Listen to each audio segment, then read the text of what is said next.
Hello student, इस video में मैं लेकर आई हूँ क्लास 11th स्टूडेंट आप लोग के लिए हिंदी आरोह का काव्य खंड का अध्याय 5 घर की याद। और इसके कवि हैं भवानी प्रसाद मिश्र। तो आइए, मैं इसे पढ़ाने के पहले, इसके भावार्थ बताने के पहले मैं कवि परिचय बताने जा रही हूँ। आप लोग ध्यान से सुने। तो भवानी प्रसाद मिश्र का जन्म सन 1913 ईस्वी में टिगरिया गांव होशंगाबाद, जो मध्य प्रदेश में है, में हुआ था। इनकी प्रमुख रचनाएं सतपुड़ा के जंगल, सन्नाटा, गीत फरोश, चकित है दुख, बुनी हुई रस्सी, खुशबू के शिलालेख और अनाम तुम आते हो, ईद न मम आदि। और इनको कौन कौन से प्रमुख सम्मान मिले थे? तो साहित्य अकादमी, मध्य प्रदेश शासन का शिखर सम्मान, दिल्ली प्रशासन का गालिब पुरस्कार एवं पद्मश्री से अलंकृत किया गया। और इनकी मृत्यु सन 1985 में हुई। सहज लेखन और सहज व्यक्तित्व का नाम है भवानी प्रसाद मिश्र। कविता और साहित्य के साथ साथ राष्ट्रीय आंदोलन में जिन कवियों की सक्रिय भागीदारी थी उनमें ये प्रमुख है। गांधीवाद पर आस्था रखने वाले मिश्र जी ने गांधी वाङ्मय के हिंदी खंडों का संपादन कर कविता और गांधी जी के बीच सेतु का काम किया।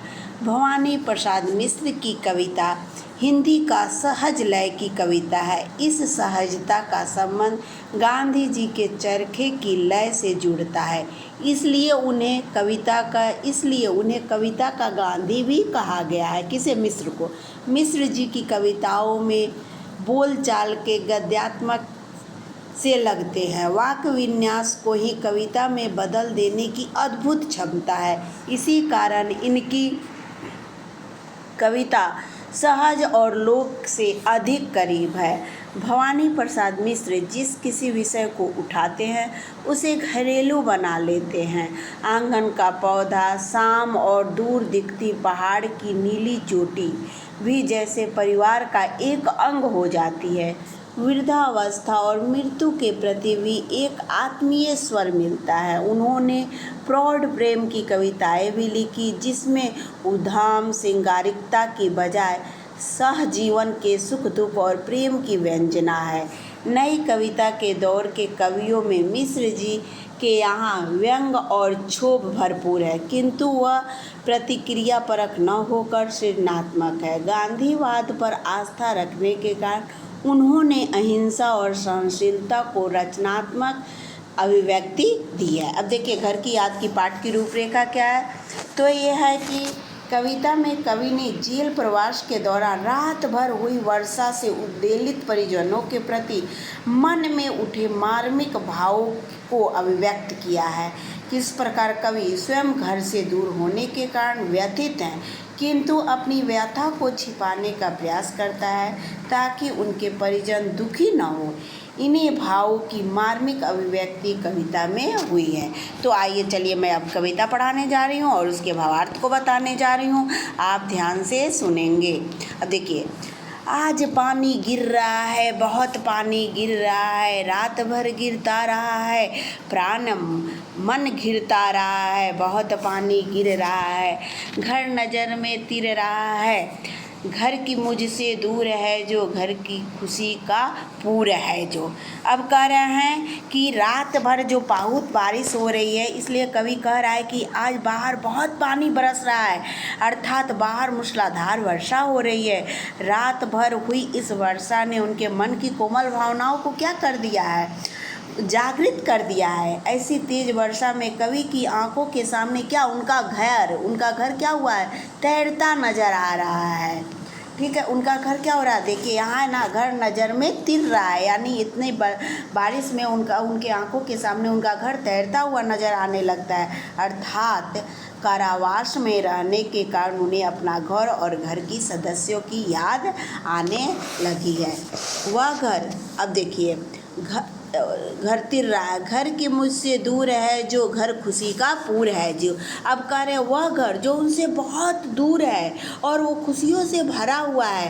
कहने का भाव यह है कि कवि का जेल प्रवास के समय भयंकर वर्षा के कारण उन्हें घर की याद क्या हो गई है, आने लगी है। अब देखिए यहाँ बड़े घर की, अब देखिए घर में 4 भाई, मायके से बहन आई बाप के घर, हाय रे परिताप के घर। घर में सब जुड़े हैं, घर में सब जुड़े हैं, सब की इतने कब जुड़े हैं।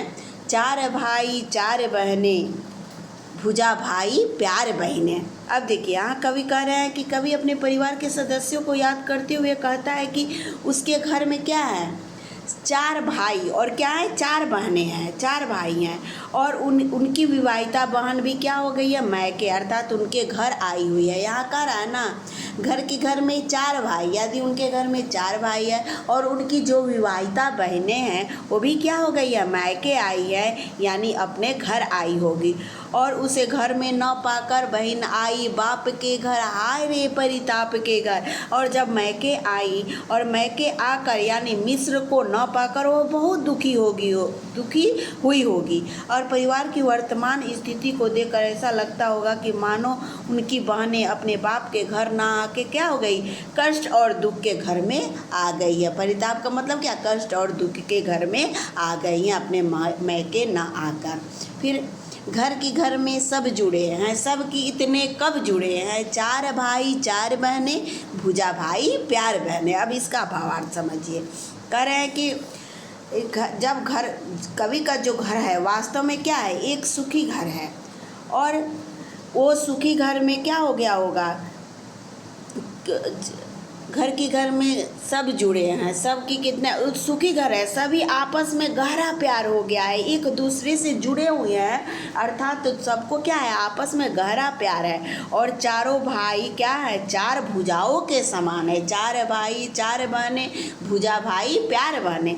चारों जो भाई हैं वो 4 भुजाओं के समान है और बहनें अपने भाइयों से अत्यधिक स्नेह करती है, इसलिए सभी के बीच प्रेम और स्नेह का क्या है, अटूट रिश्ता है। अब देखिए यहाँ आइए फिर, और माँ बिन पढ़ी मेरी, दुख में वह गढ़ी मेरी, माँ की उसकी गोद में से रख लिया तो दुख नहीं फिर। माँ की जो जिसकी स्नेह धारा का यहाँ तक है पसारा, उसे लिखना नहीं आता जो कि उसका पत्र पाता।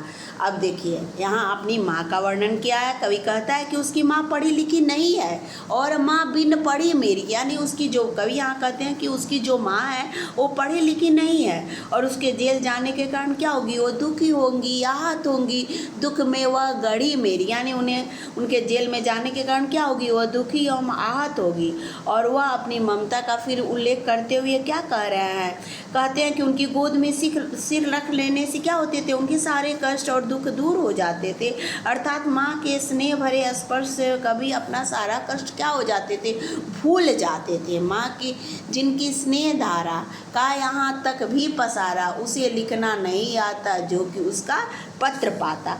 अब कह रहे हैं कि कवि कहते हैं कि माँ का प्यार का धारा का पसारा तो बहुत दूर दूर तक फैला हुआ है, उसके स्नेह की धारा यहाँ जेल तक भी क्या हो रही है, बह रही है। भाव यह है कि कवि जेल में भी माँ के स्नेह का स्पर्श क्या कर रहे हैं, अनुभव कर रहे हैं।